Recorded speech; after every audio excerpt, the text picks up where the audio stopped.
The German Shepherd had never done this before. In all the time they had shared a house, through moves, through seasons, through the various disruptions that accumulate in a family's life, the animal had never done this specific thing. And so when it began, there was no framework for it. There was only the behavior, observed and unexplained, and the family around it trying to decide what it meant. It began on a Tuesday. That was how most important things began in this family's life.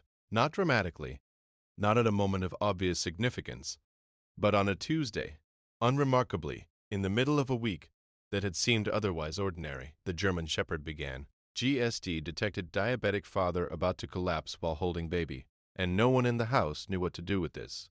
The first day, they watched. The second day, they talked about it. One person said it was probably nothing. One person said it felt different from nothing. They went to sleep without resolving the disagreement. By the fourth day, the behavior had established itself as consistent enough to constitute a pattern. It happened at the same time, with the same focus, with the same quality of attention that made one of them, the one who had been saying it felt different from nothing, begin to take notes. What the notes showed was this: the behavior was not random. It was not seeking food or attention or play. It was oriented toward a specific place or a specific person or a specific condition, and it did not vary. Animals do random things, the way people do random things, out of boredom or impulse or the particular circuitry of their biology. This was not random. This was aimed. The pediatrician listened carefully when they called. She asked questions, the specific kind that suggested she had taken this call before. She asked about the baby's behavior, about sleep, about feeding, about whether there were any physical indicators they might have been too tired to register. They answered everything, she said. I'd like to see the baby this week. The appointment was on Thursday. What they found at the appointment was not a crisis. It was, as these things often are, something that was on its way to becoming one, something in its early stage, when intervention is straightforward and outcomes are good, when the window is still open and the window closes in its own time and you do not always know how much time is left. They had found it early because an animal had paid attention to something no instrument in the house was configured to detect. The German Shepherd was at the door when they came home. It assessed the baby with the specific attention it had been giving the baby for a week, the close, purposeful reading of something that has information and is gathering more. Then it stepped back. Whatever it had been monitoring was different now, changed, moving in a better direction. It lay down. The family stood in the entry hall of their house and looked at the animal lying on the floor, the small, uncelebrated creature that had done what it had done.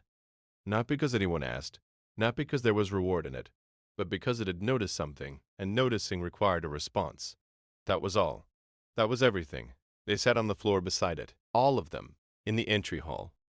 On the floor, in the specific way that families sit on the floor when something large is passed, and the ordinary surfaces of the house don't feel adequate to what they need to sit with.